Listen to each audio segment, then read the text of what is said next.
Hebrews, Hebrews, Hebrews. This is the Prophets of Awakening. This is our advanced Bible study, 25th of January, 2022.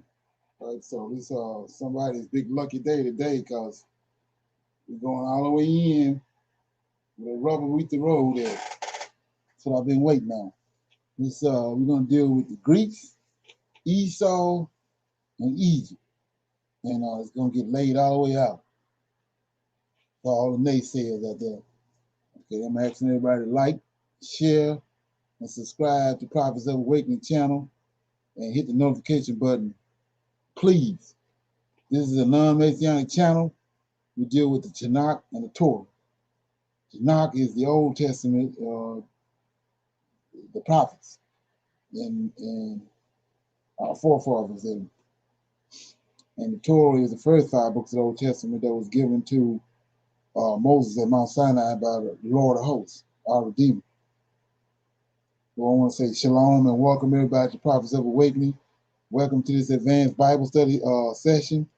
We're going to do our moment of silence, our prayer, and we're going to do a Psalms and the current events, and then do a little Q&A and go right into the lesson, because we got a lot of stuff that has to be uncovered and revealed, and a lot of dots that got to be connected. Okay? So this moment of silence is for the Lord of Hosts and all that He's doing to bring about our deliverance from these from our oppressors over here in the West. Okay? Oh Lord, we come before Thee, thanking You for Your mercy and Your great power. We appreciate You, oh Lord, for Your patience and Your guidance in these last days. Oh Lord, we thank You for Your awakening us to this great understanding of Your word. We come before Thee and to keep and to guide. Okay, we come before Thee that You keep, direct, and guide us through the upcoming week. Oh Lord, for there are trials, pestilences, and mayhem at every turn. Oh Lord, we see Your mighty hand in the world's affairs, and how You are constructing Your people's deliverance. And we trust and rely upon Thee with all our heart, soul, mind, body, and strength. For this cause, we honor and respect You greatly. Turn not that face from us, but allow in our searching of You to find You, O Lord, and to dwell with You. Peace be unto You. Okay? So, with that being said, I'm going to read a little song right here. Okay?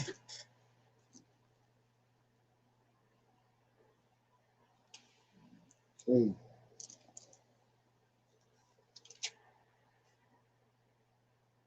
Okay, I'm going to read Psalms 4. It's an evening prayer of trust in God. It's a Psalm of David. Hear me when I call, O God, of my righteousness.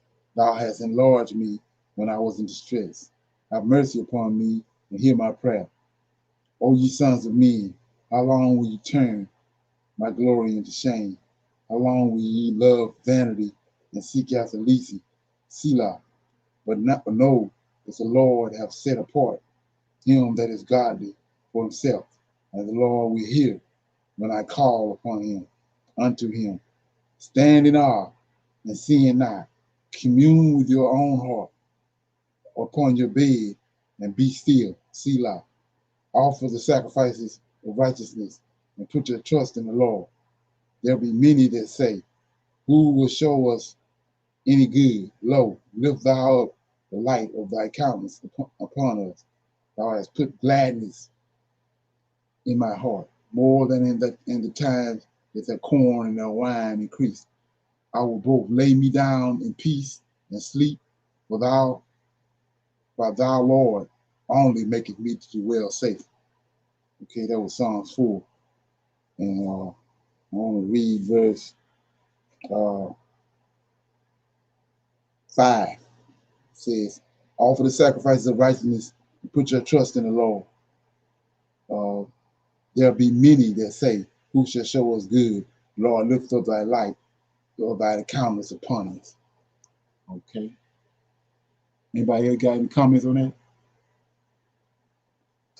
Okay. What we're going to do now is go to the current event. Okay. First one is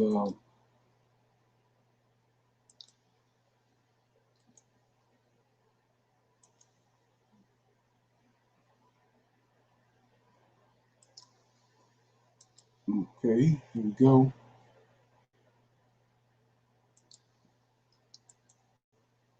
Welcome, beloveds, to another episode of Ask Dr. Mumi. My name is Dr. Mumi Saraki. Please excuse the wind. We're in a new location, and it's just, I always say the spirit travels in the wind, and it's funny because I'll come and sit and there's no wind, and then when I start speaking, all this wind will come. Anyway, special shout out, of course, to our Patreon family. We appreciate, love you so much for supporting us, and not just financially, but emotionally and spiritually as well. Thanks to everyone that has subscribed to this channel, and we will be starting stories for other days on our main channel, so definitely keep an eye out for that by subscribing and putting on the notification bells.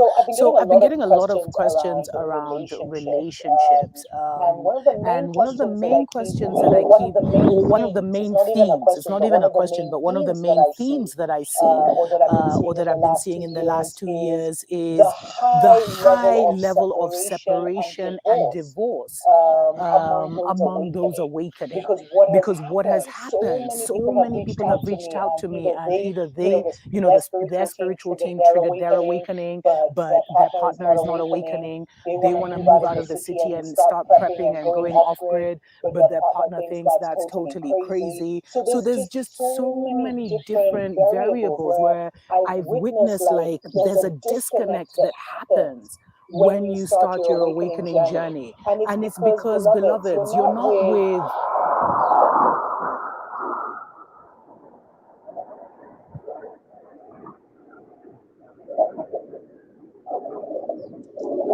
Yeah, while she waiting on that, I was like I was saying before, the day, the big day. So we're gonna go all the way in. The rubber gonna hit the road.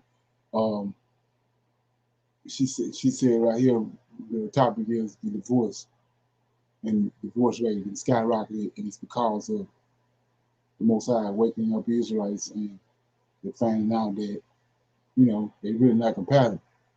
Because one awakened to Isaiah 44, 1 through 5, where he says he's gonna wake them up, pour his spirit out on that seed, and certain ones are gonna wake up. So that's happening. But if you look at that, they got a counter to that. And this is what so many people don't understand. They're fumbling with it. Is they got a counter to it. In the New Testament, when they say JC, he's gonna turn the father against the son against the father, but actually it's this right here. The Israelites have lost their God. Now that the information is coming out, he's bringing it out. He's bringing it to the forefront, and it's a separation happening. But like I said, when you understand what you're dealing with, these people have created their own. They didn't create everything the Most High done. They got a counter to it. And like I said, in Daniel, he tells you they was going to change times and laws and all that.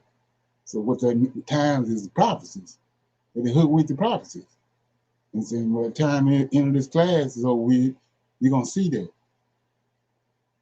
And then, you do with it what you want to do with it. Put it in a mayonnaise jar, whatever the hell you want to do with it. But when the class over with, you're going to see it. Okay?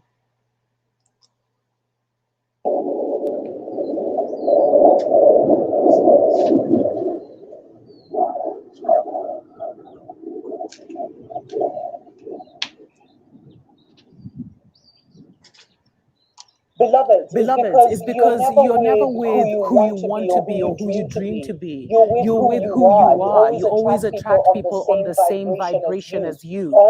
Every relationship you have, if you look at it, it always met you where you were at that point. And so in order to attract the highest divine counterpart for your life, you have to be at the highest vibration. Now, many people got married, had children before they started their awakening journey, and they based who they married on Babylon's like very lame criteria, He's cute, he's a good provider, he's wealthy, oh, she's hot, she looks like she would be a good mother, all these things that were kind of shallow, and then and it didn't go into the deeper nuances of that person's soul contract. Let me tell you, like, you see arranged marriages in India, which came from our system, beloveds. It's a very intricate system where they'll look at your birth chart, they'll look at the person's birth chart, they'll look at your temperaments, they'll look at so many things before they bring you together, and they have such a high level of success rate. Unfortunately now, it's been watered down by, fathers wanting to marry their beautiful daughters to the highest bidder. But, that was still, if you look deeply, that was still some of the things. And, back in the day when I was in school, because I went to school with a few Indians, and some of them did have arranged marriages, which I was like, and they're still married and they're happy, which I found so strange. But you see, for us, it was more like, I like you, you like me, the sex is hot, you make me look good, you look good, you're like arm candy, so let's do this.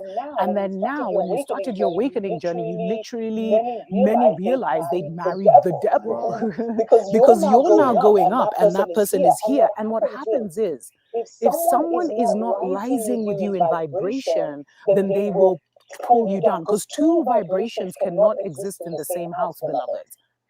Two vibrations cannot exist in the same house. So either you will pull your husband or wife up, or they will pull you down. And so that's why a lot of people, sadly, what happens is that when you start awakening, if your partner decides to remain on a lower vibration, then they often become a very toxic part of your relationship. And it's been heartbreaking, some of the emails I've gotten where, the unawakened dad wants the children to get the double Big Mac, but the awakened mother who has done all this research tried to share it with him. He doesn't want to hear.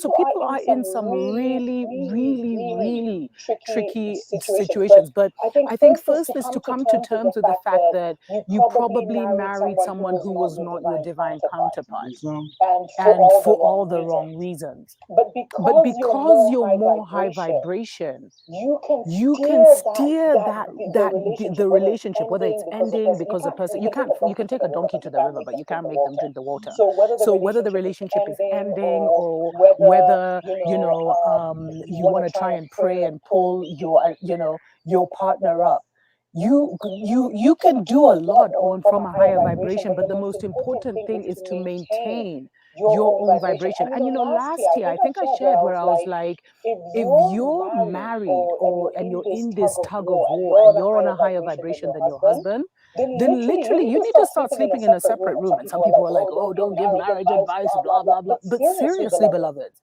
because those two vibrations are intermingling all night, and if they're of a different, if they're on different levels, you guys are literally fighting every night. It's exhausting. That's why you'll have very little energy to do anything else for your life. Anyway, let's take a short break. We'll be right back. Any comments on that? Hey, give me. Anybody got comments? Everybody good? Okay, we go to the next one. Okay. Get out of this. Okay. Just got another variant out there that jumped off of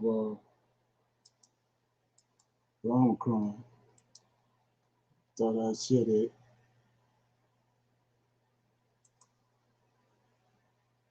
Okay, in the wrong place. Let me play this first. All right, let's see. Okay. Get out of this.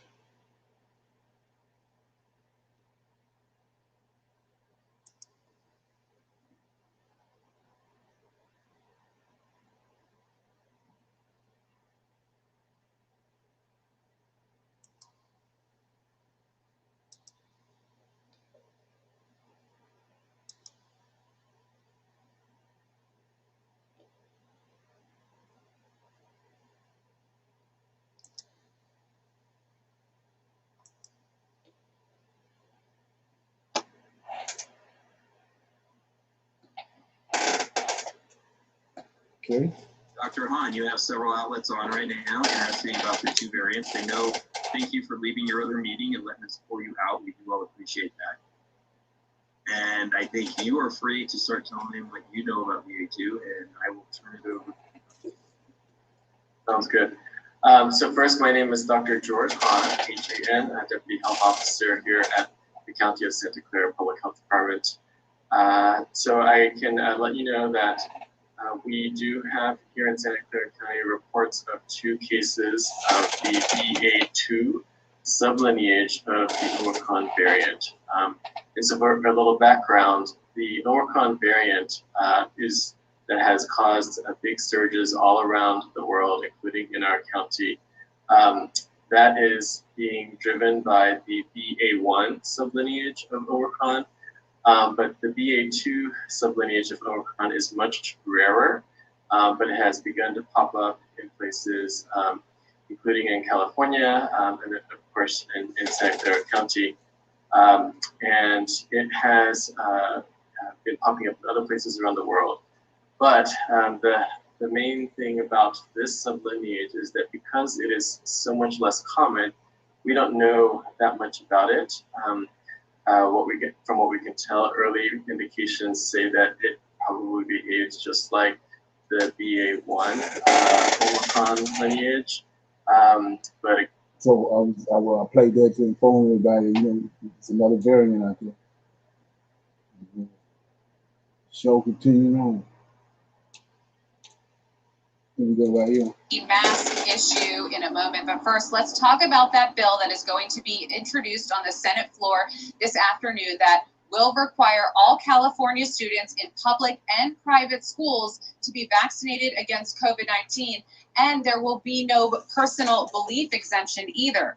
This tech all children got to be vaccinated starting in California. No exemption.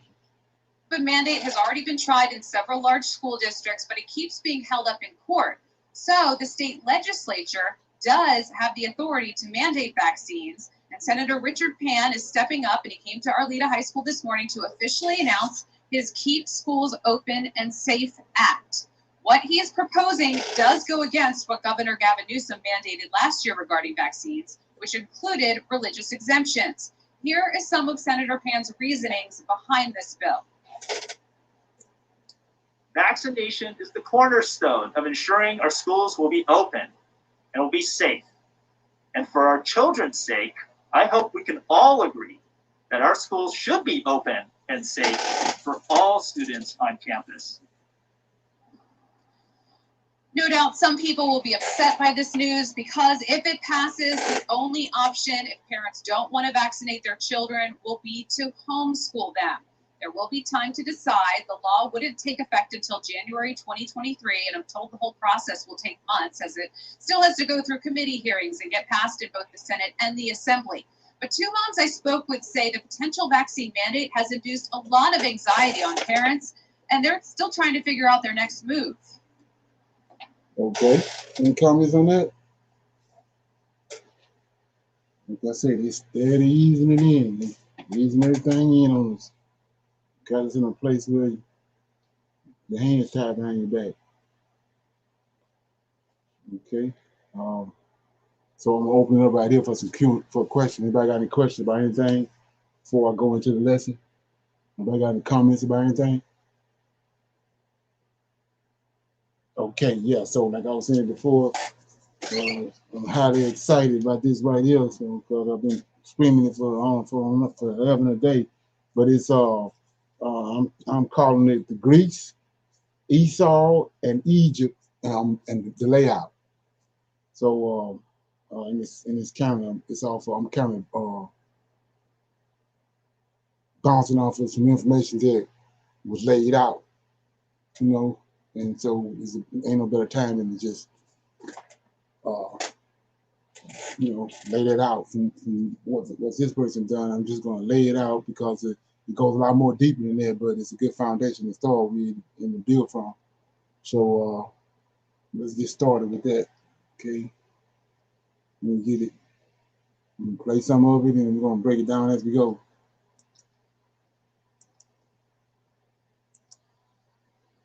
Okay.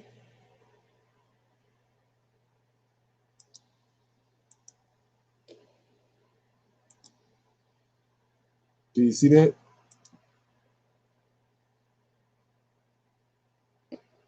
People ask me all the time, Chris, if you could only take one supplement for the rest of your life, which one would it be? The answer is easy, Red Bull.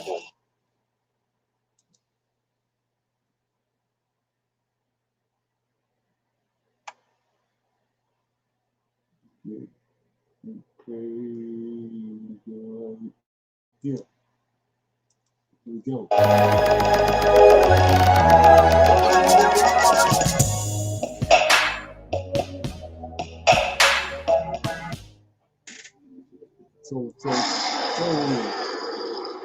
So before we get started, I got a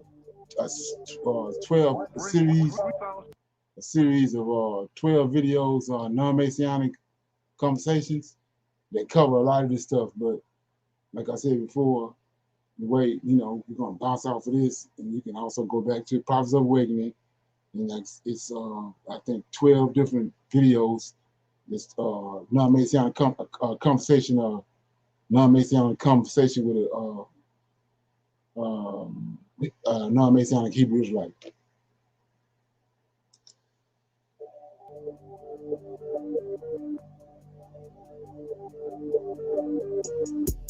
So let me do this here real quick before I do this. Let me go.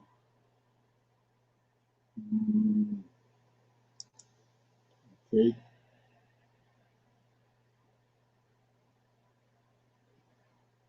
See those images right there? That's the rappers. I want to show you something.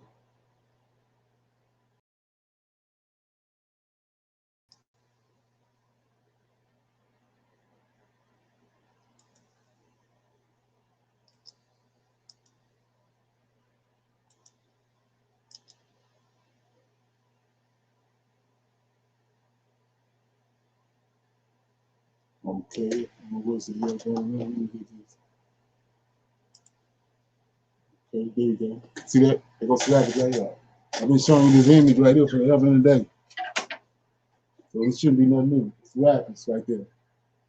So we're just gonna go all the way in and see. This is Jesus. This is the beginnings of Jesus. But it's the rappers. This rappers is Ptolemy, one of Alexander IV generals. He went into Egypt. He went into Egypt, and he wanted them to make him into a god. So they used the Egyptian mystical system, made him a god. They called him Serapis. Notice how he looked. That's the beginnings of Jesus, because that's all it is a story that the Greeks and the Romans and the Europeans concocted and made. This is the beginnings of it right here. It's this guy right here. This guy right here. Ptolemy. One of the 4 generals that took over the Greek Empire when Alexander died. This guy Ptolemy is turning him into an idol. They made him into a god, which makes this image right here an idol. And like I said before, you should know who this is by now. It's like Epiphanies. So we're gonna pick it up from there. Okay. So this, what we're dealing with is the third beast.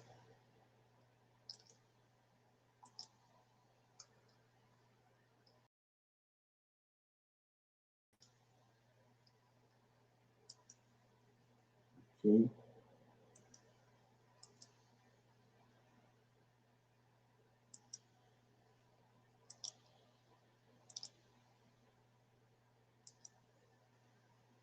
So here we go.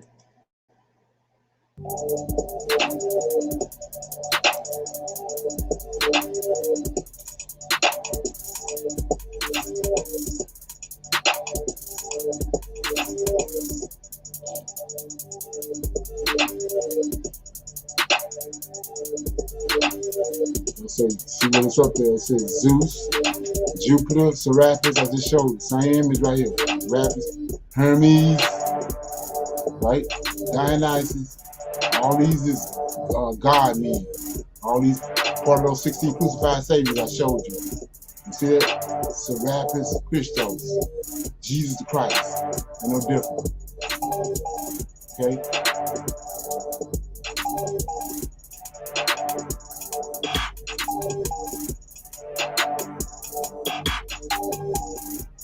Oh, wow. Hey, pura vida. Much love and respect to everybody that's tuned in. Thank you for tuning in once again. May you be blessed. Hope you're doing well.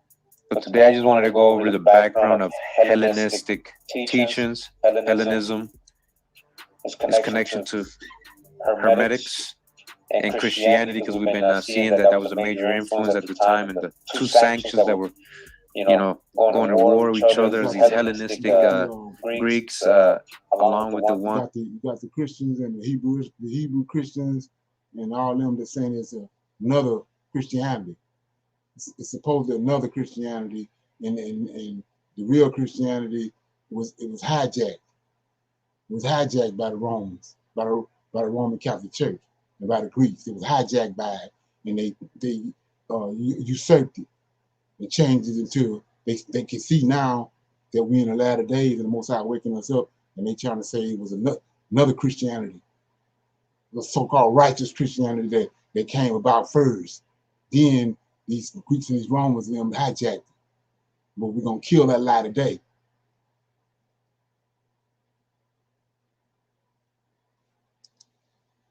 Ones that had converted, the Jews that had converted to Hellenism, against those who were trying to really keep the Torah, the Hebrew customs and traditions, and follow the law, right? The code. What is this Hellenistic teachings?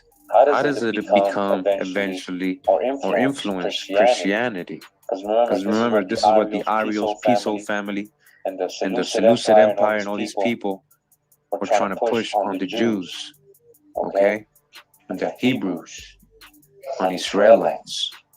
So we're going to follow the bird. Yeah, the bird, the Ibis, or as they call him, Hermes in Greek. So that you don't get it all twisted up. This bird right here, okay, for people that don't know, that's Tahuti. That's a god out of the Egyptians or Egyptian pantheon. Tahuti, he's a god of writing. That's the god of writing. It's out of Egypt. Okay. And as we see here, the Emerald Tablets of Thoth, the Atlantean, The Atlantean, What's up with that Paleo-Hebrew on that Emerald Tablet right there? The jade, right? Jade, where it's very abundant in Mesoamerica and the Americas, right? The Maya, all these people had it. The southeastern U.S. people had it. All over the Americas, a lot of jade. The history of this supposedly Emerald Tablet. Are you telling me it was real? Well, according to Hermetic tradition, because we're going to go into Hellenistic teachings, right?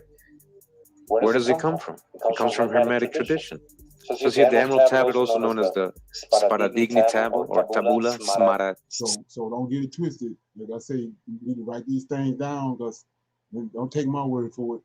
This word right here, you see Hermetic, it's a man called Hermes. That's where this word comes from. Just like Christianity. You got Christ in Christianity. The origins of Christianity is this Christ. And if he ain't legitimate, then Christianity ain't legitimate. So it's Hermetic. Hermes Trismegistus is a white guy, European dude that left from over in Europe long time ago and went to Egypt. And he was taught the ways of the pharaohs, which is the mystery system. The 50-year cycle you have to go through in order to become a priest of Amun. So we're gonna break it all the way down. Smaradigna is a compact and cryptic piece of the Hermetica, reputed to contain the secret of the primal materia and its transmutation. It was highly regarded by European alchemists, right? Alchemy and Hermetics, Hellenistic views, all that is all connected, as I keep mentioning it, as the foundation of their art and its Hermetic tradition. The original source of the Emerald Tablet is unknown, although Hermes Trismegistus is the author. This is a man, like Moses, Solomon, all of them, this Hermes Trismegistus. And we're going to find out who he was, his personality and all that in a minute. their names in the text. All right, when they're talking about the Hermetica text, they say, who wrote the Emerald Tablet? They said it was Hermes Trismegistus. We're going to see who this guy is. What is his relationship to Thoth? Why is Thoth being also credited with the Emerald Tablets, huh? Continuing says, the first known appearance in a book written Arabic between the 6th and 8th centuries. So the first people to bring this up was Arab people, Arabs. What does that have to do with Arabs and Islam? Well, basically, this is where they're getting their Hermetic tradition, right? Hope you're following along. So here, the central figure in the mythology of alchemy is Hermes Trismegistus, or thrice great Hermes. His name is derived from the god Thoth, and his Greek counterpart. He arrived from the god Thoth. Thoth ain't numbered. I just showed you Tahuti, the god with the god in the Egyptian pantheon with the bird head. These Greeks copying off of Egypt. We're gonna keep going. Hermes and his caduceus or serpent staff were among alchemist's principal symbols, according to Clement of Alexandria, right? Greek. Remember Alexander? This is one of the forefathers. See that? He's a forefather. He's one of the church fathers. Christianity. There ain't but one Christianity. Ain't no two Christianities. Then nobody hijack Christianity. This guy right here is one of the church fathers. When you go back and trace back her church history, he's one of the church fathers. There ain't no two Clements Alexander. Okay? He wrote what were called the 40 Book of Hermes, covering all fields of knowledge. The Hermetic of thrice great Hermes is generally understood to form the basis of Western alchemical philosophy and practice, called the Hermetic philosophy. Okay, listen. By early practitioners, these writings were collected in the first centuries of the Common Era. Like I told you, I broke that down in one of the non-Messianic conversations about this, what philosophy is. Philosophy is what Job doing in the book of Job. That's why it ain't legitimate. Like I said, you can chew on that, do whatever you want to do with it, but that's what Job doing, philosophizing.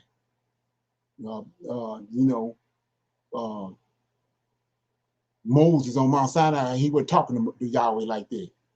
David wasn't talking to him like that. Our prophets, our forefathers weren't talking to him the way Job talking to the Most High. He philosophizing. Hermetic literature among the Egyptians was concerned with conjuring spirits and animating statues. Say what?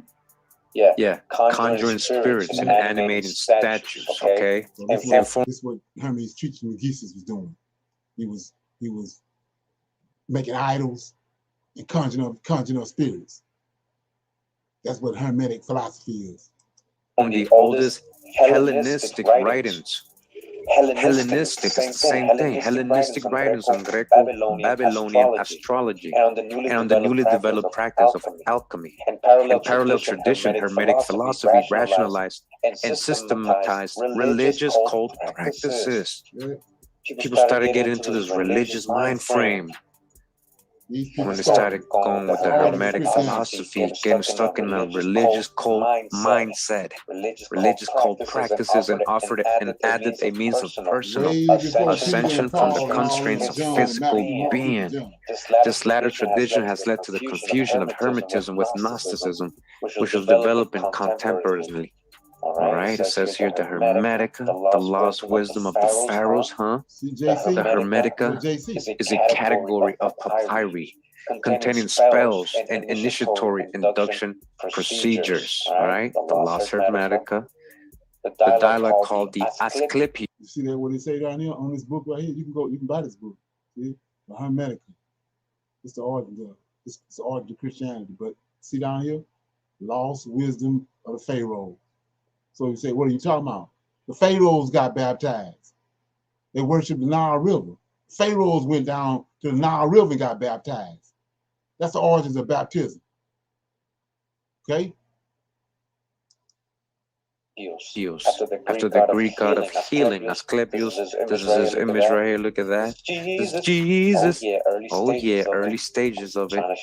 Trying to show you sign here. Describes the art of imprisoning the souls of demons or of angels in statues with the help of herbs, gems, and odors, so that the statue could speak and engage in prophecy.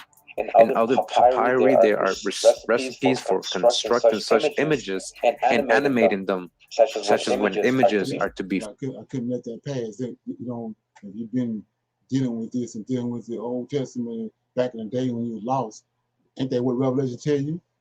That they was going to create an image and an image, a statue, and then the image of the beast is going to speak and have a mouth. Well, this is what Hermetica is. It's putting doing witchcraft and all that on these images and making them speak. See that? Fashion, hollow, so as to enclose a magic name inscribed on gold leaf. Okay. So this is again, we're going to the background of what these Greek Hellenistic people, the ones who were fighting the Hebrews, Israelites, what they were trying to push on them, these belief systems, this coming out of Hermes, Hermetics. Okay, go check my thought video for the full breakdown. I don't leave no leaf unturned. You know, we're gonna go all the way in. You said I was holding something back, but we're gonna find out today. Okay, so let's look at it. I'm gonna read something before we move forward. It says right here in Daniel. Notice I'm in the book. It says in Daniel right here that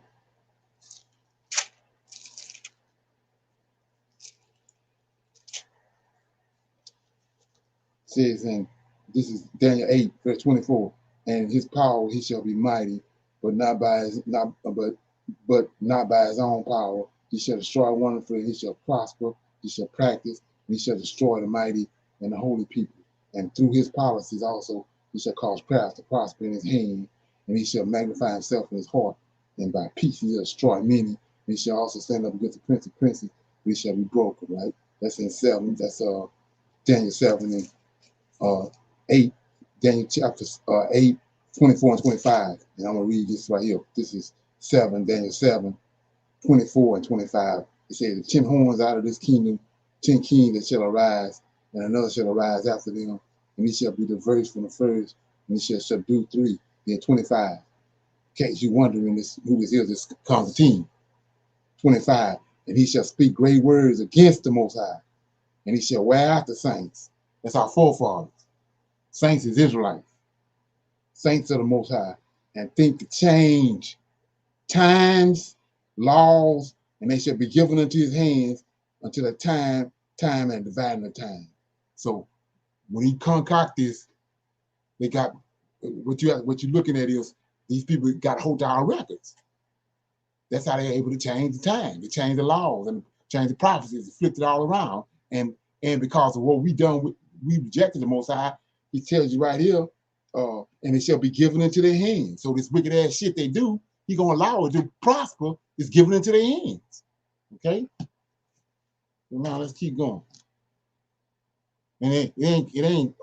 It's time out. How it's gonna happen now? All this stuff that already happened. That's why we're in the fix we in. It ain't finna happen. Okay, but we're just trying to get a little background here. We're gonna be talking about Serapis. Okay. Again, this is general knowledge that you can research. I'm reading from Wikipedia. These are screenshots from my thought video. So I know, trust me, just going over a background, but you can research all this on reading. And a lot of this has footnotes that you can verify the sources with, even in Wikipedia. Now it says here many Christian writers. All right, we're getting to the part now. What does all this have to do with Christianity, man? It sounds so pagan. All right, many Christian writers, including Lactantius. So notice this. You can see this. See that? Now, none of these men ain't no damn Hebrews. See that? They all Europeans. JFAC. All these, the Christian writers. But ain't now one of them Hebrew Israelites. Okay? That's because they ain't got hold to our book. Giordano Bruno, Marsilio Ficino, Campanella, and Giovanni Pico della Mirandola considered Hermes Trismegistus to be a wise pagan prophet who foresaw the coming of Christianity. Right, the sources for that, right? These people, all these famous pre-Christian philosophers, quoted that, saying he was the wise pagan prophet Hermes Thoth, who foresaw the coming of Philosophy and Christianity go hand in hand. Christianity, huh? They believed in a prisca theologia, the doctrine that a single true theology exists, which threads through all religions. It was given by God to man in antiquity. Right? What God? Who's God? Who are they talking about? Remember, and who's the Logos? Who's the Ancient of Ancients? A lot of the times, they ain't talking about the Most High. Trust me. And passed through a series of prophets, which included Zoroaster and Plato. So look at their prophets. This is an example. Right? That's their prophets, Zoroaster and Plato. They're using in order to demonstrate terminology, but it ain't Hebrews ain't got nothing to do with it. And just for GP, for the people that don't know, Zoroaster, that's one of the 16 crucified saviors I told you, folk came from Jesus. He taught the temple at 12 years old. He turned water into wine. All the same things that JC done, he done. It was 16 crucified saviors for him. Zoroaster, one of them. Treat the verity of the prisca theologia Christians. All right, Christians. What is Christians? The first Christians appropriated the Hermetic teachings for their own purposes. By this account, Hermes Trismegistus was either a contemporary of Moses or in third line of a man named Hermes Enoch Noah, an Egyptian priest king was known to us as. I told you this dude right here, Hermes Trismegistus. Do your research. This is what I'm saying. He's wicked as hell. Now right here, they done tied him into Moses. See that? Now they got him right along with Moses. Hermes Trismegistus, all right? On account of being the greatest priest philosopher in Canaan. Now it's tied into Enoch and Noah. Yeah, G-O-D. This is their Ancient of Ancients. I'm trying to tell you. All right? And what? Influencing Christianity? Appropriated the Hermetic teachings for their own purposes? Here in late antiquity, Hermetism emerged. Today, you can't even, you gotta struggle with an Israelite today about the book of Enoch. When the book of Enoch is more holier than the damn Torah. But you see what they done? They denigrated the book of Enoch. They got you dealing with Hermes Trismegistus. And it's their ideologies. That's all the New Testament is, and they didn't throw the damn New Testament, Enoch away, and telling you don't read Enoch, and we in the very last end of time, and you got folks are hung up on the book of Enoch when it's righteous, bouncing off this crap these folks and told you. Like I said, none of these people that we coming across through this information the brother putting out. Ain't none of them no Hebrews. This Christianity. This the origins of Christianity. There's in parallel with early Christianity, Gnosticism, Neoplatonism, and Chaldean oracles, and late Orphic and Pythagorean literature. Now down here, I just want to read. It says, these post-Christian Greek texts dwell upon the oneness and goodness of God, urge purification of the soul, and defend pagan religious practices, such as the veneration of images. All right, this is when they make it okay to make their little images and have their little gods and put them on the walls and everything. Their predominant literary form is the dialogue. Hermes Trismegistus instructs a perplexed disciple upon various teachings of the hidden wisdom, hidden wisdom, huh? Hidden from who? Were you supposed to have it and pass it around? All right. So out of those Hermetic teachings, right, culminates into their great empire, the Greeks, and then their takeover of other lands. Let's look at that. We're going in. Yeah, we're going in. You know what I'm saying? You can't dump all this information on somebody in their lap at one time. They can't handle it. You gotta feed it. You gotta meet it out. So let's look at it. Like I say, we in the book. I'm back in Daniel. And it says right here in Daniel that, like I say, it's Hellenistic. This word you're looking at on the screen, Hellenistic, that's tied to, he's gonna break that down, but it's all, that's Greek. That's when the Greeks came on the scene, they changed everything to the Greek way of life.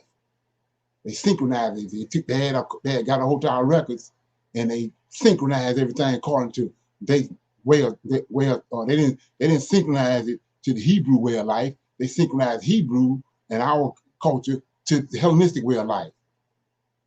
They flipped it around. That's what he just told you. They did. They changed laws and times and all that to fit their gods. They used all the information, our culture, and all that our forefathers that gave us, and the angels that gave us, and flipped it around to the Greek way of life and the Roman way of life. So let's look at it. And like I said, I ain't write it. I'm just showing it to you. So it says, let me get it.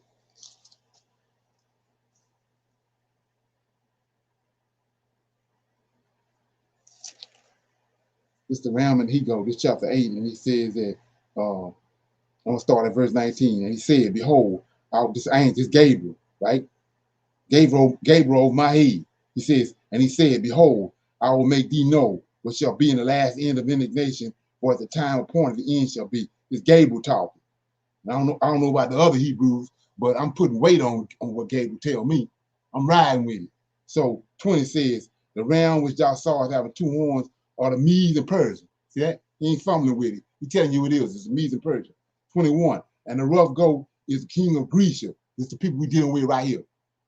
All this garbage we're looking at on the screen that's being broken down. He says, and the rough goat is the king of Grecia.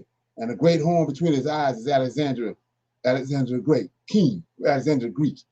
22. Now that being broken, I just showed you, that being broken, where 4 stood up, 4 kingdoms shall stand up out of the nation, but not by his own power. So each kingdom, the Greek kingdom was divided into 4 parts.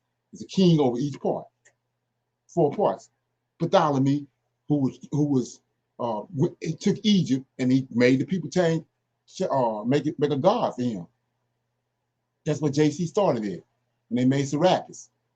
That's where it started. And he's telling you right here, Gabriel telling you all this happened during the time of the Greeks. Not in the latter days, during the time of the Greeks. So then it says, 23, in the latter times of their kingdom, the Greek kingdom. Not this, all this happened before the Romans even come on the scene. He says, in the latter times of their kingdom, when the transgressors are come to a full, a king of fierce countenance, understanding dark sentences shall stand up, right? And his power shall be mighty, but not by his own power. He shall destroy wonderfully, prosper, practice, and shall destroy the mighty and the holy people. So during the time of the Greeks, the Israelites gonna get destroyed. Not during the time of the Romans, during the time of the Greeks. So all this information that we talk about right here, they've been fumbling with it up until now. But now we see the information and the meat that you need to get in order to even try to begin to deal with the end times. You have to understand this right here. And a timeline when it all happened. And we're looking at it. So I'm gonna start it back. You ain't got to go no further than, like he said, this Hellenistic period right here. You're gonna find all you need to know during this Hellenistic period. And so those Hermetic teachings that they were bringing to other people, that's what they were calling Hellenism or Hellenistic views, meaning Greek views. Hellenistic period says here, right? The Hellenistic period spans the period of Mediterranean history between the death of Alexander the Great in 323 BC and the emergence of the Roman Empire, as signified by the Battle of Actium in 31 BC. So that's the hijack on the chronology. That's debated. And the Conquest of Ptolemaic Egypt the following year. period of Greece prior to the Hellenistic era is known as Classical Greece, while the period afterwards is known as the Roman Greece. The ancient Greek word Hellas, right, was originally the widely recognized name of Greece, right? Hellas, from which the word Hellenistic was derived. Hellenistic is distinguished from Hellenic in that the first encompasses all territories under direct ancient Greek influence, while the latter refers to Greece itself. Instead, the term Hellenistic refers to that which is influenced by Greek culture, in this case, the East after the conquest of Alexander the Great. All right, so major Greek influence and culture that's being passed over to people, and people are calling it Hellenistic or Greek, right? We're going to get into a little bit more deep into the etymology. Compared to the Enlightenment of the Greek classical era, the Hellenistic period saw the rise of new comedy, Alexandrian poetry, the Septuagint. Septuagint, right here. Septuagint. See that? Septuagint. That's when that's what he's telling you. They changed all times and laws. It's the Old Testament. They took the Greek Old Hebrew to Tanakh and translated it to Greek. They ain't doing that just for the hell of it. They flipping and dipping it with it right here. That's where you get the Septuagint from. And you got brothers running to the Septuagint like it's all there. Come on, man. Look what's up here. You got Stoicism, alchemy, all this tied with the Septuagint. Hermes Trismegistus. The Septuagint where? In Hellenistic Greece, right? And the philosophies of Stoicism, okay? So see where all that's coming up right now in this Hellenistic Greece. You get the chance, go to the Prophets of Awakening and watch those videos I tell you about. It's 12 videos, non-Messianic conversation, but conversation with a non-Messianic. Epicureanism, right? And Pyrrhonism. Greek science was advanced by the works of the mathematician Euclid and the polymath Archimedes. The religious spheres expanded to include new gods such as the Greco-Egyptian. Right. I just read to you the title. Greek, Esau, Egypt, the layout. See that? Greco-Roman. See that? That's how you get the New Testament. The Egyptian Book of the Dead come out of Egypt. Everything Horus said is written in red. You know, that'll make you wonder. Now all of a sudden you get to the New Testament, everything JC said written in red. Like I said, don't take my word for none of it. I listen. Greco-Egyptian, Serapis. We're gonna get to Serapis, right? Serapis. Oh, look at that girl. Look at that face, Serapis. All right, we're gonna get to that. Eastern deities such as Attis and Cybele, and syncretism between Hellenistic culture and Buddhism in Bactria. Like I said, who knows that? See that? That's how far you got to go back to Buddhism. That's where Alexander's conquest stopped at in India with Buddhism. All those Greeks that was in Alexandria and Antioch, that the city of Antioch, because it's wicked as hell too, they was dealing with Buddhism. Christianity was transformed. It went through this Hellenistic phase, Buddhism, then it came out. That's why JC got on a damn tunic. Like the monks got on. And Northwest India. How does it compare to Buddhism? After Alexander the Great's invention of the Achaemenid Empire in 330 BC and its disintegration shortly after the Hellenistic kingdoms were established throughout Southwest Asia, Seleucid Empire, the Kingdom of Pergamon, right? Remember the Seleucids were the ones warring with the Maccabees, right? The Hebrews trying to force. This is where we got to stop it right here. So, I mean, I got to go in on this. You know what I'm saying? Like I say, brothers say, you know, it's stuff being hid. You know, we're going to bring it out today. Okay, let's look at it. All right. Seleucid. I don't know if you know anything about this, but yes, Alexander died. His kingdom was divided into 4 generals. One of them was Ptolemy. The other one was Seleucid. The Seleucid Empire. You got 4 kingdoms. Let's look at it. Okay. Let me get this right here quick. show you this. There we go.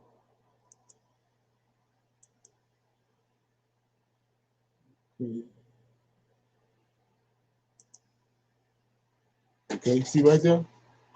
You're going all the way in. They go right here. I just showed you this all along. I just keep showing you this image, but it's coming to more and more to life. See, they go to Bartholomew over here. This is where Serapis came from, right? They go the Cinemas. This is one of the other group, one of the other generals, and Kashanda. This is the other one, but he go to Seleucus, right here. See that? Now he told you. Everybody know the little horn. In Daniel chapter 8, he said a little horn is gonna come out of him. He came out of the Seleucid Empire. It's one of the 4 generals. He's still dealing. It's still the Greek kingdom. Rome ain't even came on the scene. He go to little horn. He go to Antichrist. See that? Antioch Epiphanes. See that? They go Seleucid Empire. So why am I showing you this? Well, these the people they fighting against. They tell you who the Maccabees. When you start talking about the Maccabees is Edomites. So it's Edomites fighting against these Greeks. And the Israelites on the west coast of Africa. This man right here ran them out in 143 BC. That's what you have to understand. This is what I'm saying about it's layers. There's layers in there. You can't just jump and look a hold to something and grab hold to it and say it's right. No, it's layers to it. Right here, we're gonna see in a minute how it didn't like he said, they changed the times. They changed the active times when this man came.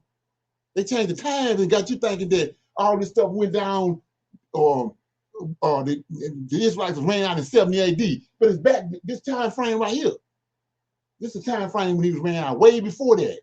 Just like Hermes Trismegistus. Who the hell know who that is? But we know he's the father of Christianity. He's the one started Christianity. He's behind it, but you don't know about it because they don't want you to know that because they don't want you to know the origins of Christianity. Okay, so we see that this Seleucid one of those 4 generals. You had a Seleucid Empire. The Greek Empire was divided into 4, right? This where the wickedness came from. Right here. I'm gonna read that in a minute. Let me read that. Let me open this back up first.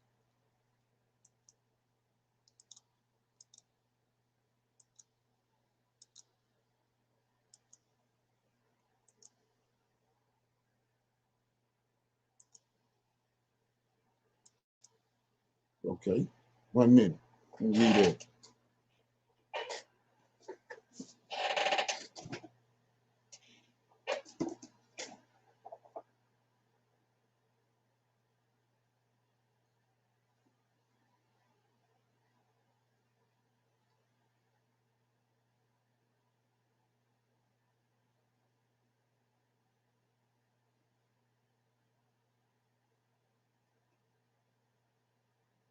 I'm in First Maccabees. So it says, it came to pass after Alexander, I showed you that on the image. Alexander died, then his kingdom was divided into 4 parts, right? It says, before he reigned over Greece, and he waged many wars, captured fortresses, and slaughtered the kings of the earth, and he made his way to the ends of the earth and disposed of a multitude of nations. The whole earth was silent before him, and he became exalted, and his heart was uplifted. He mustered a very mighty army, and he ruled over lands and rulers of heathens, and they paid him tribute. Afterwards, he fell sick and knew that he was going to die, so he called in his distinguished servants. That's these 4 men I'm showing you, and was brought up with him and divided his kingdom among them. Well, just the Romans ain't nowhere on the scene. It says, among them while he was alive. Alexander reigned 12 years and he died. Then it says, here we go. His servants succeeded him, each in his own dominion, and after his death, they all put on crowns, and as did their sons after them many years, and they did much evil on earth. See that? They ain't righteous. They did much evil on earth. So you understand, all this happening just before the Romans even come. All this stuff was established and came to pass like I'm showing you, he told you what they was going to do. They was going to change times. They was going to change events and times of the events and flip them all around and put them where they want them at to throw history off and to make themselves look good. Okay. And they had to do that in order for you to think that Christianity came about righteously. It didn't come about righteously. The Hellenistic religion and Hermetic religion unto them, and their gods, the Hellenistic gods unto them.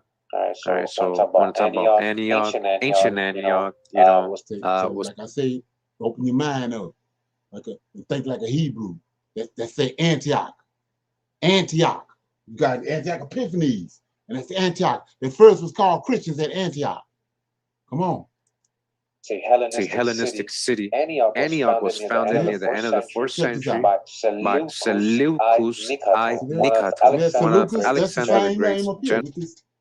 With this 4th kingdom, one of these Greek kingdoms that Antioch Epiphanes came out of, the little horn.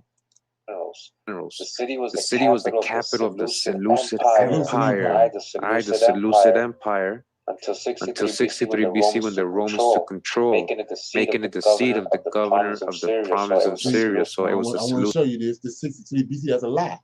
I'm showing you now that they flipped it around. The Greeks and the Israelites was ran out in 143 BC. The Seleucid Empire and all these events happened around that same time. They didn't change the date on this. You see how close that is to 70 AD? Because it's Edomites in the land. But they don't want you to know that. They didn't flip that time around. And like I said, before we even go any further, you think they stopped right there? They came to the day and they did the same thing today. Like I said before, he tells you in Joshua that the 400 years, or the Israelites was looking at the 400 years, just like Daniel was looking at the 70 years in Babylon. He got the 69 years, Daniel started praying. Well, it tells you in Joshua, they looked at the 400 years that Abraham had prophesied about. Abraham in Genesis chapter 15. Not the 400. The 400 years don't apply to the day. Trump, the one came out with the 400 years was up and made the bill. 1442, whatever the name of the bill was, said that it was 400 years. America. These Europeans came up with the 400 years. They ain't just start tricking off the scriptures. They ain't stopped right here. They've been tricking it off ever since then. That's what he's telling you in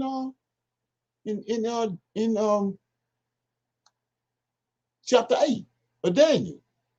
They're tricking off the times. Okay? Seleucid Empire, Hellenized Greeks, and then the Romans came over.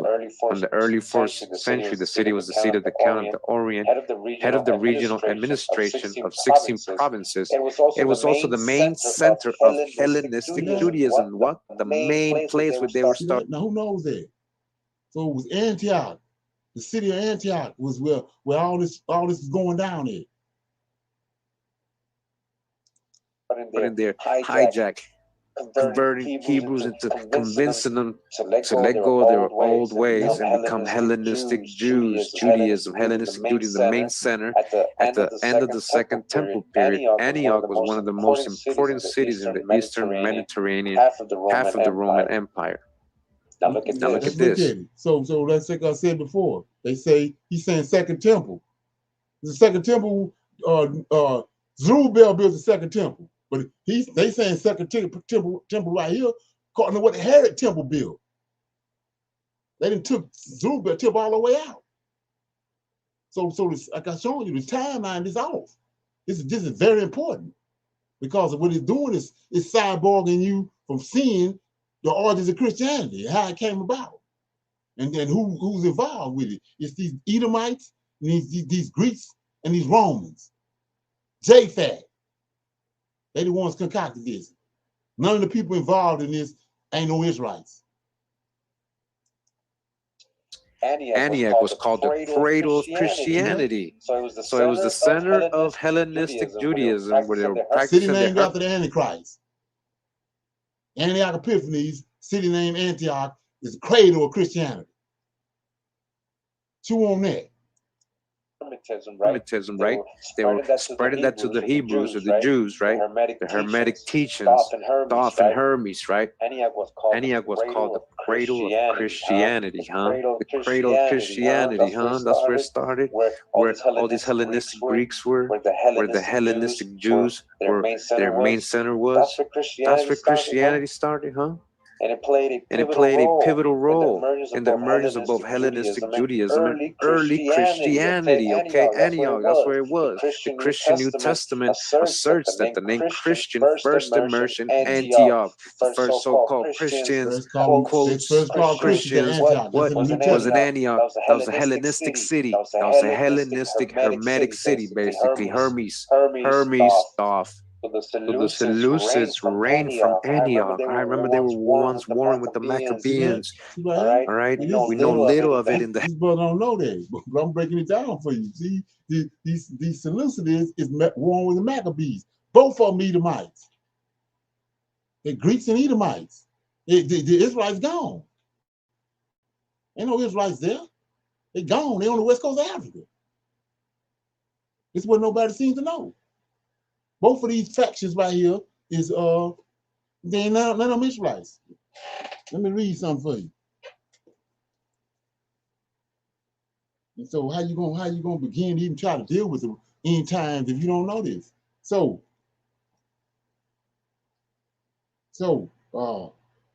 I'm in Psalms 83. Make it plain. So he says the Asaph, the psalmist that wrote this, Asaph says, "Keep not thy silence, O God, hold not thy peace, and be not still, O God, for lo thy enemies." You go to enemies right here. Greeks and the Edomites, Japhet, Cain descendants, and Esau descendants. Right? Lo thy enemies make tumult. They that hate thee have lifted up their head, right here. They have lifted the head of Israelites to cast off. They were on the west coast of Africa. They are taking crafty counsel. We look at the crafty counsel against thy people and consulted against thy hidden ones. They have said, "Come, let us cut them off from being a nation, that the name of Israel may no more be remembered." You see, it's being manufactured right here. It ain't coming. It's manufactured right here. The reason why we're in the predicament we're in today.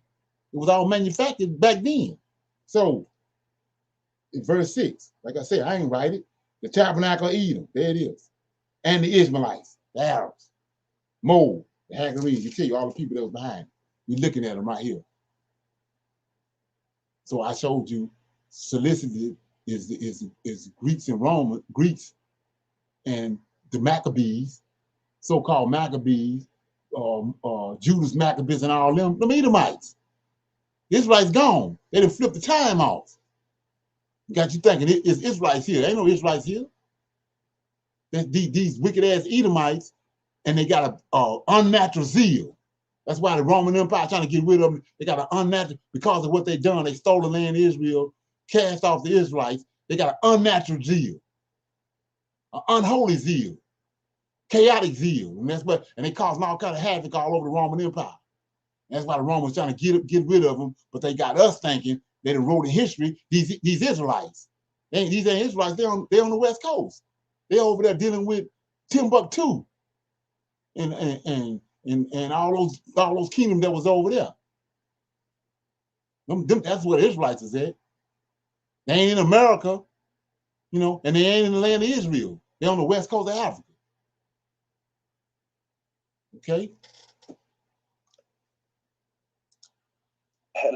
Hellenistic period, apart from Syria, all our information coming from authors of the late Romans, Edomians, remember, Maccabees. What's the Maccabees? Were a group of Jewish rebel warriors who took control of Judea, which at that time was part of the Seleucid Empire. They were down in Judea. Their main center was Antioch. They were bringing their... Look at it. Going all the way in, man. Yeah, so let's look at it. Let's let the scriptures tell us. I'm in Obadiah. Like I say, you can watch this. I'm gonna give you the name of this the channel, because I'm gonna do some more stuff on this, but I'll give you the name of the channel and the name of this video. Okay, so it says Obadiah.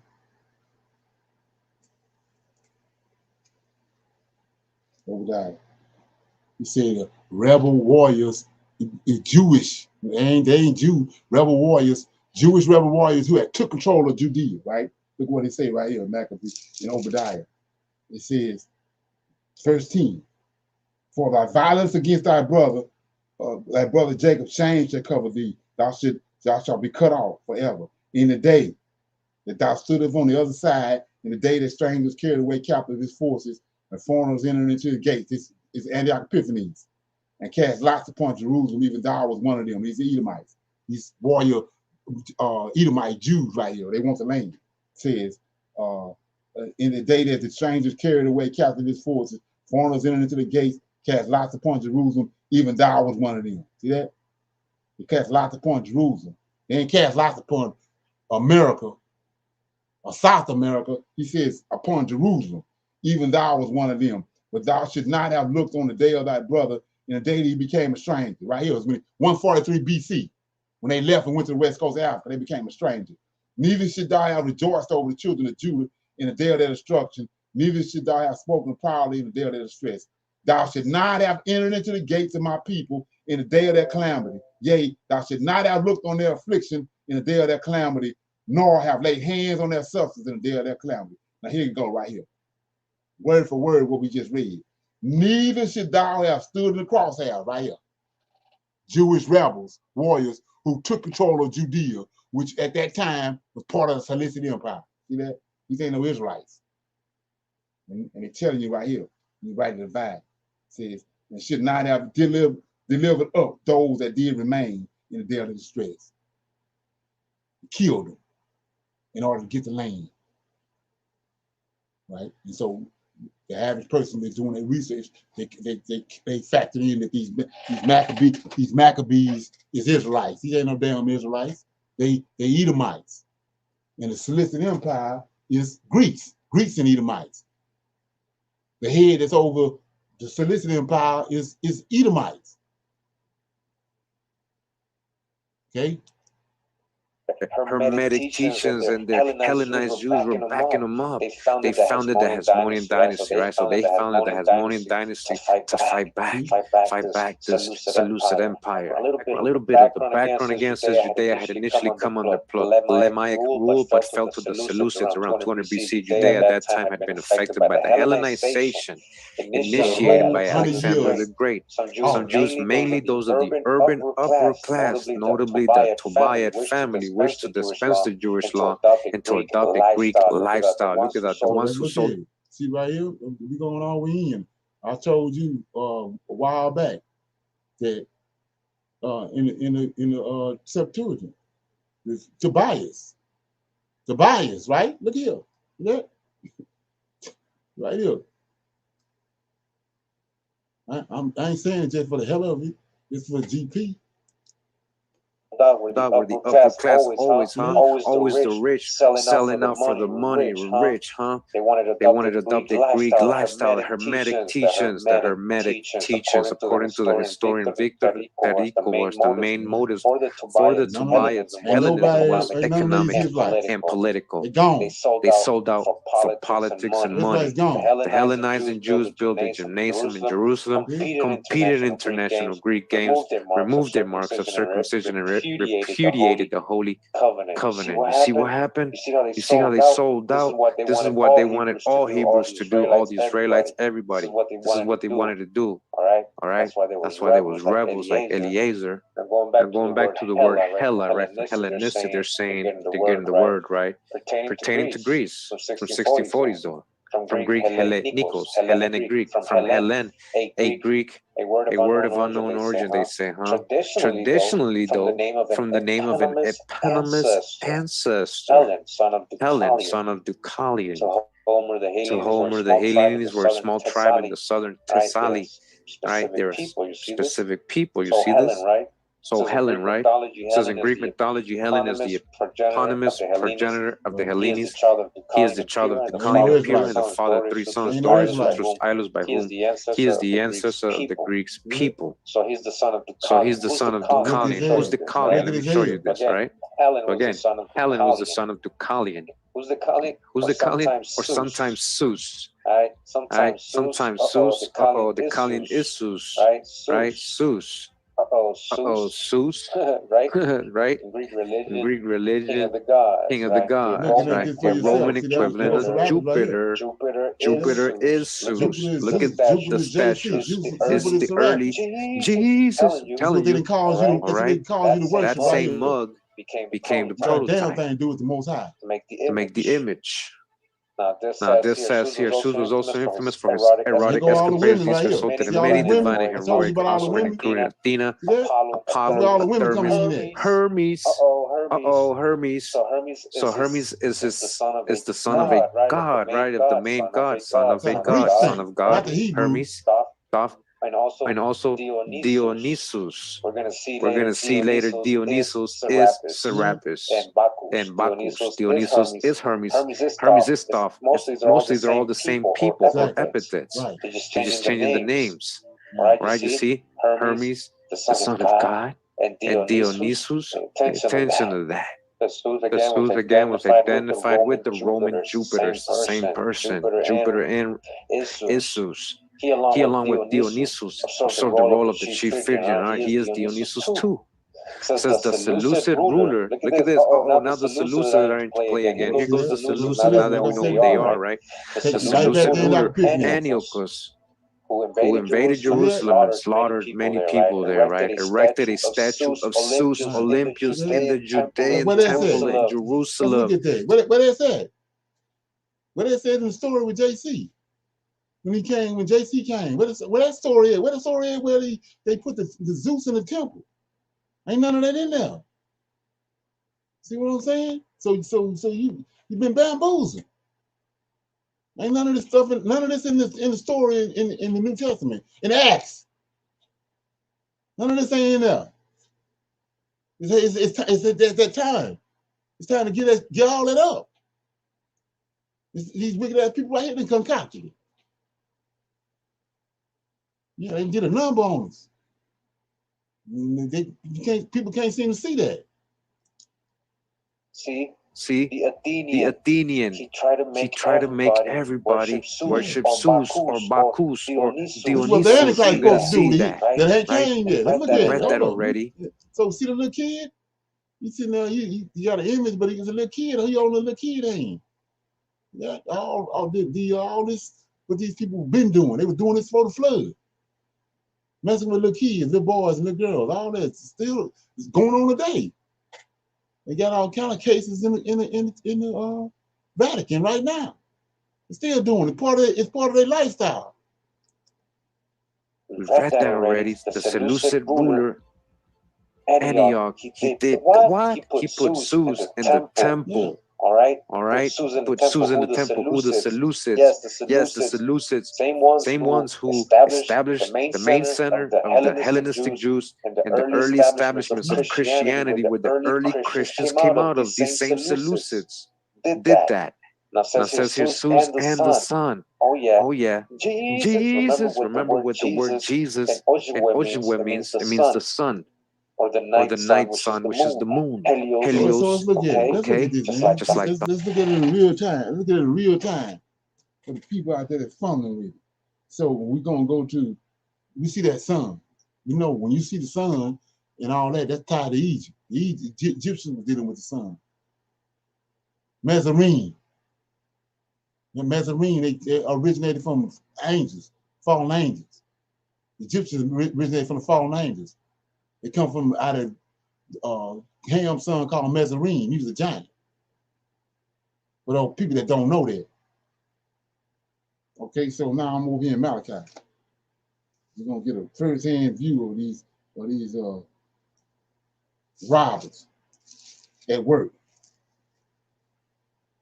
Okay, let's look at it. In Malachi chapter 4, start at verse 1. And for behold, the day cometh that shall burn as an oven, all the proud, yea, and all that do wickedly shall be stubble. And the day that cometh shall burn them up. And says the Lord of hosts. See that? The Lord of hosts said that. It ain't no man that it shall leave them neither root nor branch. But unto you that fear my name. Now, what you looking at right here is these clowns that change the words of the Lord of hosts. They don't give a damn. They can change the words of the Lord of hosts. It says, but unto you that fear my name, the Son, S-U-N. See, this come all the way back from ancient times right here. You got him, you got the Edomite and the Greek and the Arab and all them with their hand in the cookie jar. Right here on the pages. S-U-N. The S-U-N of righteousness. They ain't got nothing to do with no Hebrew. That's red-handed. Okay? Thoth is the moon and sun. Osiris, Isis. So I want to remind you. All right, so I want to remind you of 2 Maccabees 6. What did we read there in the last video? Right? Right here. The suppression. We're gonna read that. We always in first Maccabees, but this second Maccabees, chapter 6. Like I said before, all this stuff already happened. But where is that in the New Testament? That's what you gotta ask yourself. So I'm in chapter 6, and it says, I'm gonna read a little bit of it. It says, so I beseech those who read this book not to be cast down by such misfortunes, but to consider that the punishments were meant not for the destruction of our people, but for their correction. For it is a mark of great benevolence that to let the impious alone for a long time, but to punish them promptly. For in the case of our nation, the master is long suffering and waits before he punishes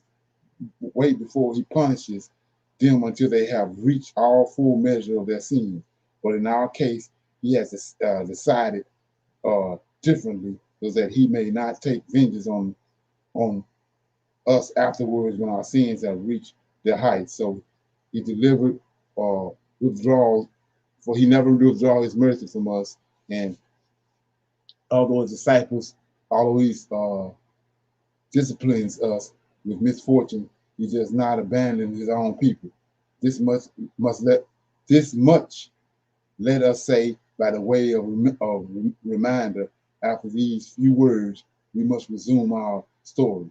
Eleazar, one of the leading scribes, a man of advanced age and fine appearance, was being forced to open his mouth and eat pork. But he being welcoming and righteous in death, welcoming a glorious death, preference to a life of pollution, went up to his own accord to the torture wheel, setting an example of how those should come forward who are steadfast enough to refuse food which is wrong to taste, even the natural love of the life, and those who are in charge of the unlawful sacrifices. So this right here, bro, I was showing you, I'm telling you that this is when the Israelites, this at the end of the Israelite kingdom, right here, when this would cause the Israelites to flee into Africa, what they was doing right here. This is when they left, as I'm telling you, and it's during the time of Antioch Epiphanes. And they didn't flip the timeline off, and they didn't flip off the events. Got everybody all thrown off, but it hasn't played out. The Most High raising up people that's breaking that down and understanding that. That's over with. It served its purpose. So these are the things I'm saying about how they, you can't, you can't 1 month you're doing one thing, then 3-4 months later you jump way in over here, you skipped all this information right here, you don't even understand. You off, because you're not coming down through and walking the dog like you're supposed to walk the dog. It's like I said, it's one layer at a time. You skip a layer, you You're looking at something you thinking is right. It ain't right because you ain't right. It's too much than happening. Too much than went on. And like I said before, the Most High raising up teachers that's able to rightly divide it. And you have to ask your own self, have I heard this before? Has this been broken down to me before? That's something you have to do on your own. Ask your own self. Okay? Of Judaism. What happened? Not long after this, the king sent an Athenian senator, the Athenian senator, Antioch, to compel the Jews to forsake the laws of their ancestors and no longer live by the laws of God. All right. Also to pollute the temple in Jerusalem, to call it the temple of the Olympian Zeus. Yes. So let's look at that. See that? He says this during the time of Antioch. Jesus ain't came yet. This ain't being focused in people's mind. So Jesus ain't came yet. He says, not longer after this, the king sent Athenian from Athens, senator to compel the Jews to forsake the law and their ancestors and no longer to live by the laws of God, also to pollute the temple in Jerusalem and call it the temple of the Olympian Zeus and call for one of abuse. So this, when I'm showing you right here, this right here, Jews, the Israelites were going for this. That's what they fled at. They fled right here. When they tried to impose all this on them, they fled. All this happened before JC came. When JC came, it's Edomites in the when Caesarion came, it's Edomites in Jerusalem. But they're telling you they're Israelites. They fled right here. When he came with all this here, and like I said before, when JC get there, look what he tell you. He says he says also to pollute the temple in Jerusalem and to call it a temple of Olympian Zeus and to call one. Okay, let me go back up. He says, I didn't read that part. He said, I think he already passed it, but he said they put a gymnasium in Jerusalem. They put a gymnasium in Jerusalem. So this 4JC came. So when he came, it's a gymnasium in Jerusalem. They got a amphitheater in there where the gladiators fighting at. Where they said in the New Testament. All this happened before he came. So that means that when he got there, all this was in place.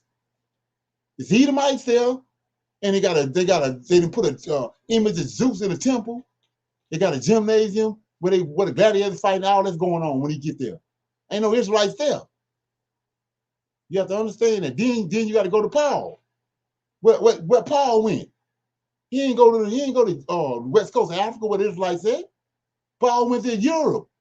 Well, who in Europe? These Edomites that was kicked out in 70 AD. They went into Europe. They still there today. They show them to you every day. You may know Negroes. But it ain't registering with us. It ain't registering with the average Hebrew because he off on JC. He all caught up on that in the New Testament, trying to make it fit and make it work. Okay? Antioch, right? He brought his Zeus over there. His Zeus. Now look what it says down here. It says on the monthly celebration of the king's birthday, the Jews were taken under bitter constraint. This is once a month they had to do this, to partake of the sacrifices. And when a festival of Dionysus was celebrated, they were compelled to wear refs of. See, they ain't telling you all this. So they all of a sudden, when JC came, they started worshiping Dionysus. These years, hundreds of years before he came, they already got rid of the Israelites, and they doing all this right here. They worshiping Dionysus and all that. All that's going on. They got rid of the Hebrew Israelite culture. They infused it with the Greek culture. That's what's going on. By the time you get to the so-called story of Christianity and all that. Ivy to walk in the procession in honor of Dionysus. Even though you think you're just reading a Bible story, this is real history. They sent an Athenian and they made them worship their gods. They were making them worship their gods. Nothing has changed. So this is what they brought in the temple in That's what they brought in Jerusalem. the temple. This Seleucid king, this Athenian senator, as they call him in the So Bible. JC even came. This is the image he put there Serapis. of his god Zeus, which goes back to their Hermetic beliefs, to their Hellenistic views. Greek, which is Hermetics, basically, going back all the way, tying you back to Thoth, tying you to this trickster. This is the image they wanted people This is the image they wanted people to worship, like an early prototype of an image they were going to use in Christianity. Again, this is a statue of Again, this is a statue of Jupiter. This is what they would Same be putting thing. So this is what they would be putting in the temple in Jerusalem. in the temple in Jerusalem. You I see the already eagle. know. Look at the I quarter. already know. Look at your Look at the quarter, quarter. your coin. Look at your quarter. You see Your the coin. eagle? You see the Yeah. eagle? Yeah. So let's look at that. Like I said, it ain't nothing new under the sun. So let's go to Deuteronomy 28.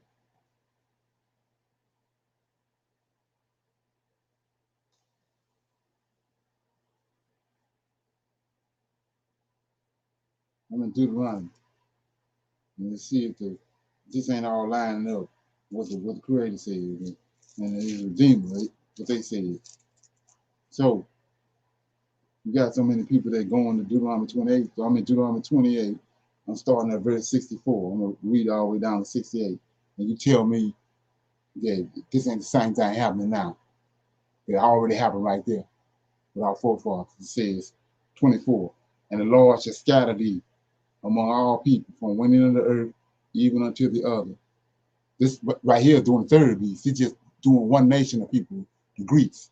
But he says right here in 64, and the Lord shall scatter thee among all people, all the heathens, from one end of the earth, before JC came, from one end of the earth even unto the other, and there you shall serve other gods. See that?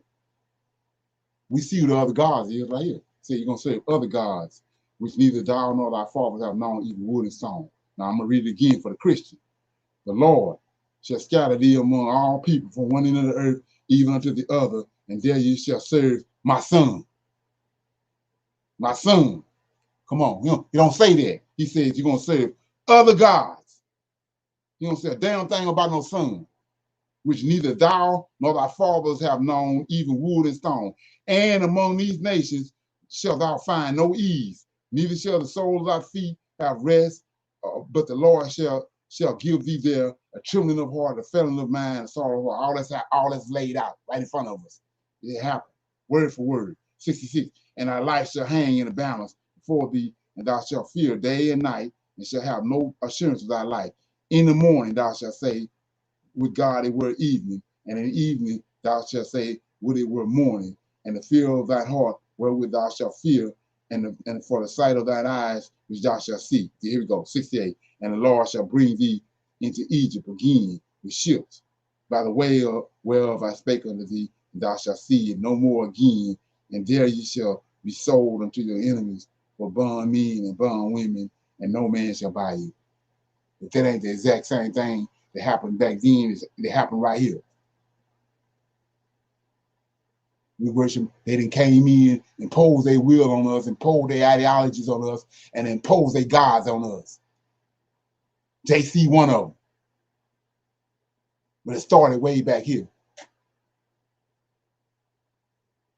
And for the people with the Americas thing, he says in 68, the Lord shall bring thee again into Egypt again in ships.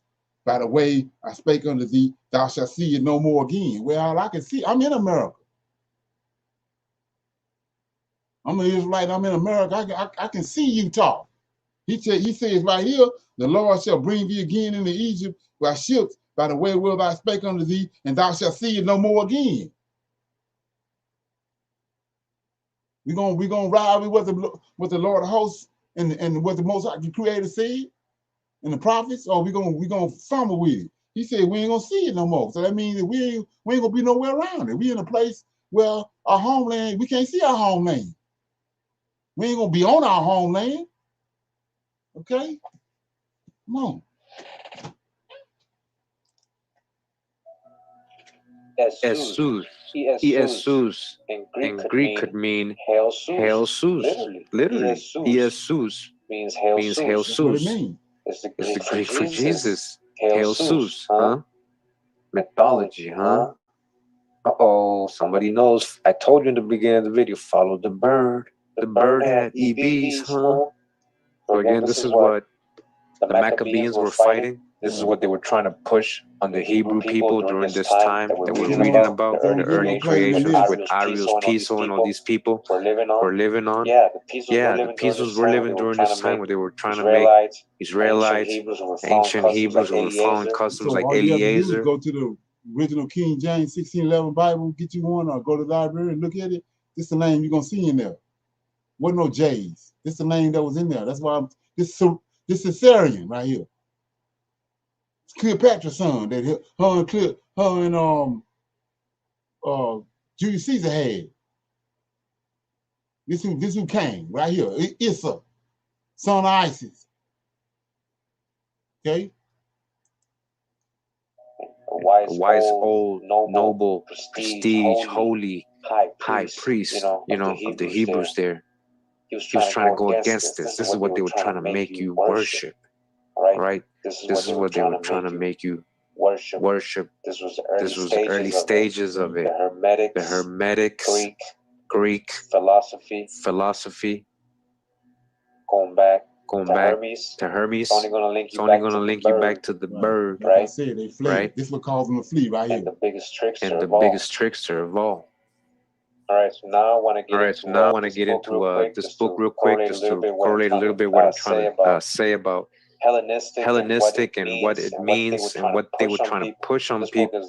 This book is the theological and philosophical works of Hermes Trismegistus, Christian Neoplatonist,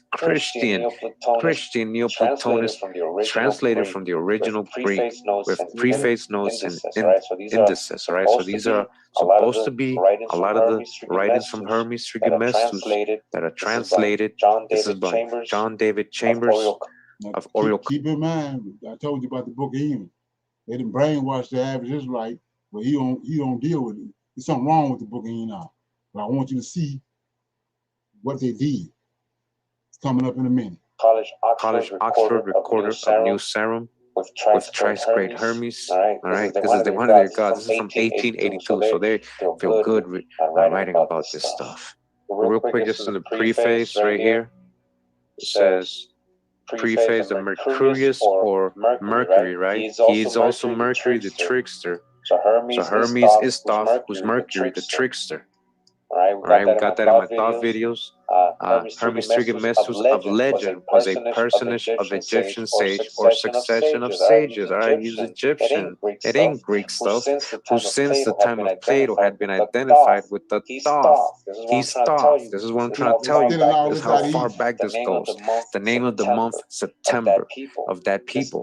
This Thoth is the reputed author of the ritual of the dead, or as styled in Egyptian phraseology, the manifestation of light to the soul, who through it declared the will of the gods in plural, and the mysterious nature of divine things to man. Dr. Pichman, in his work on Hermes, which exclusively threads on this subject, gives a list of authorities for these facts, ranging from Plato down to Celsus, circa 790. He states, however, that by the time that the so-called hermeneutical writings were collected together, the identity of Hermes with Thoth was forgotten. By that time, they're saying, and Thoth became his son Pat and Asclepius, all right? So you see what I was saying earlier, that the son is the same as the father, right? The son is the same as the father, right? Just like in Christianity, the son is the father. Okay. A lot of time they're epithets, they're just duplicates, and as they're saying here, it's the same people. Asclepius, we saw already what he looked like. He looked just like Zeus too. His disciple, both of whom he instructs in the writings now translating. So supposedly Hermes is talking to Thoth and Asclepius. Subsequently, Pichman informs us, quoting Latrone, that the epithet Trismegistus appears first in the 2nd century of the Christian era, and that before that period, Hermes was designated by the repetition of the, and I don't know, only as the Rosetta Stone. He was considered to be the impersonation of religion, all right? What? He's what? Who? Hermes Thoth. Thoth is what? The impersonation of religion. Who brought you religion? Who brought you religion? Zeus? Thoth? Jesus? Who brought you religion? Art, learning, and sacerdotal discipline of the Egyptian priesthood. He was by several of the fathers in modern times by three of his earliest editors supposed to have existed before the time of Moses and to have obtained the appellation of thrice greatest from his threefold learning and rank of philosopher, priest, and king, and that of Hermes or Mercurius as messenger. I remember how we break down what messenger, an angel is also a messenger. Angelos in Greek means messenger. Angelos, angel, is a messenger. Hermes, Thoth is an angel. Oh, could these be falling angels? Oh, it gets deep. An authoritative interpreter of divine things. He's an authoritative interpreter. Remember, he was the one in between. In the hieroglyphics, he liked earlier. They were doing a spirit incantations and a lot of alchemical. People ask me all the time, Chris, if you could only take. Anybody got a comment so far? Okay. Practices, and that leads to this other source of so-called science or magic. But the creator mind alone with the word that encompassing the circles and making them revolve with the force turned about its own creations and permitted them to be turned about from an indefinite beginning to the interminable end, for they begin everywhere they end. Man. No, I told you they got a hold of the book. They denigrated Enoch and got you following the ideologies of this clown right here, Hermes Trismegistus. But watch this. And so this is just a little bit of what I wanted you guys to see. All right, so I just wanted you to get like an idea of what they were kind of going around with. The Greeks, they're sugarcoating that, but some of the images, symbology, the Hermetics. There's a whole book, the Hermetica. You guys can go look it up. I wouldn't, I don't mess around with this stuff, but this is what I'm trying to tell you. This is where you get your Freemasonry, all your symbologies. Remember the veneration of images, making it okay. Look at Thoth up here. You see Thoth with the. All right, so now we're going to get real quick into Serapis. I mentioned this in my Thoth videos. He's known as the Good Shepherd. I've broken down how the Good Shepherd was Hermes Christophorus too.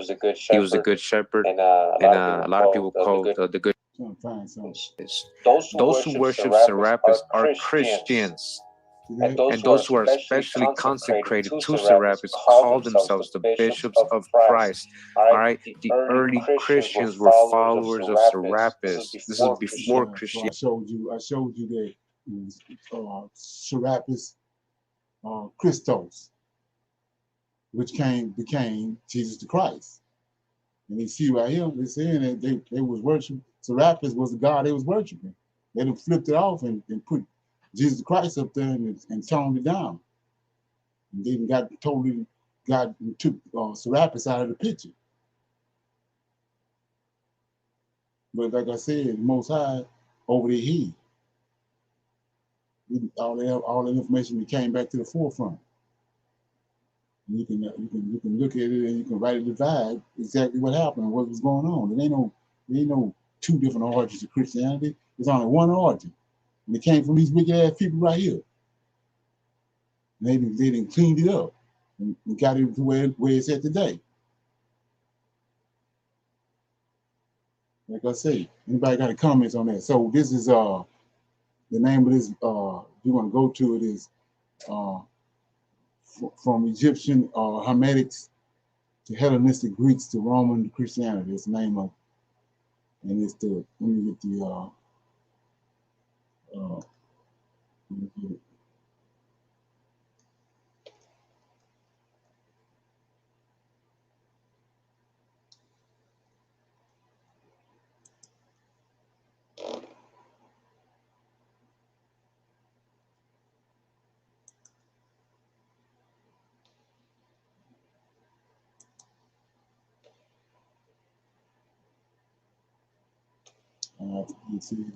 so yeah, if you go to this right here from the Egyptians, Hermetics to Hellenized Greeks to Roman Christianity. Once you get there to that video, you can go to the bottom and get the channel, because you got some more good information in there. The stuff I've been screaming about for the last 20 years. It's just that it's things in there that is not known. Like I said, they're thinking that you're dealing with Israelites, but you ain't dealing with Israelites. They're gone. And these people, then, most of them already told us, they changed the times. They changed the times and the laws and set everything off and got you all thinking one thing, but you got to go to another time. You got to go up 100 years or 200 years, and then you'll see it all that come together. They didn't switch the times off. Like I said, they got you thinking the Israelites left in 70 AD when they left in 143 BC. They had been gone. Those are Edomites that was living in the land and causing all that turmoil with the Roman Empire. Like I said, they had acquired a unnatural zeal for the Lord, because they had already stolen land and stole the Most High people's identity, and they became perverted.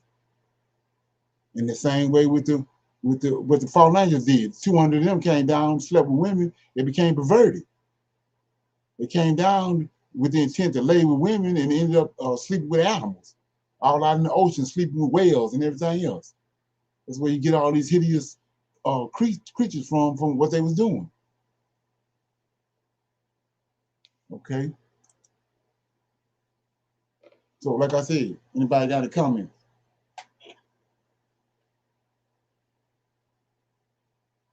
Okay. Anybody get anything out of that? Yes, sir, I did. Okay.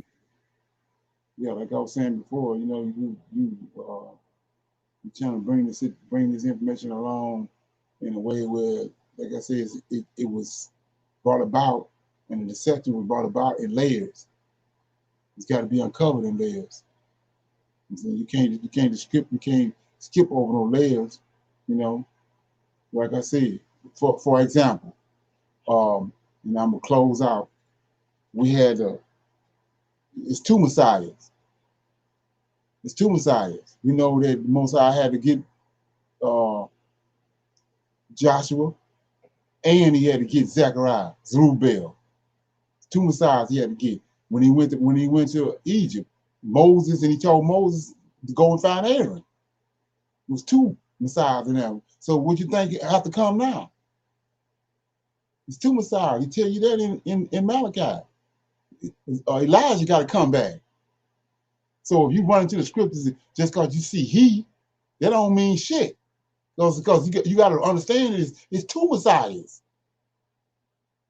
But that conversation can't come out until you get everything else lined out. Then you can start talking about that. So you have to be able to rightly divide that. He says, let me read it right quick. Then I'm going to close out. So it says,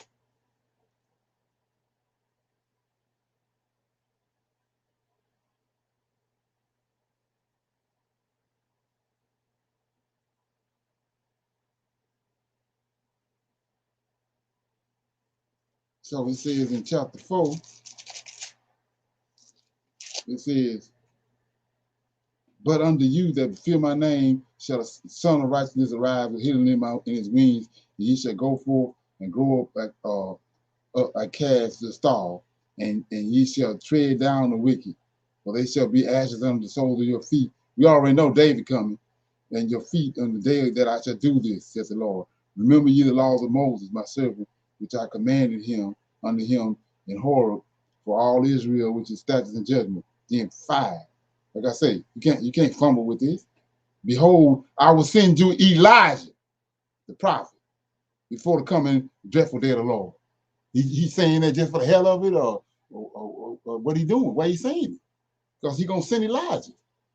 So you can't go back and when you get a little information and then you see and then think it's David. You got to rightly divide it. He had 2 men in Egypt. Aaron and Moses, he had 2 men in Babylon. He's telling you right there, he got 2 coming in now. So who the hell is this he? You got to rightly divide it. Okay? Okay? So with that being said, nobody have no comments or nothing. We're gonna close out. And so, like I said before, you be expecting a whole lot of this. This is where we at. Time for the rubber to meet the road.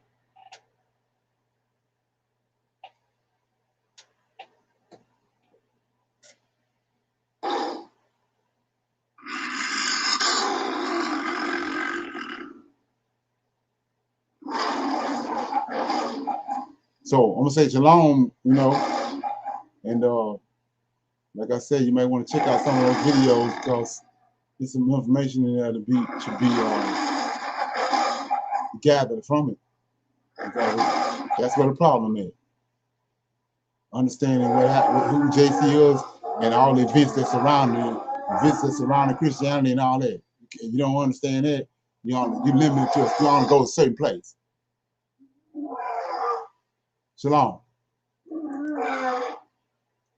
Shalom.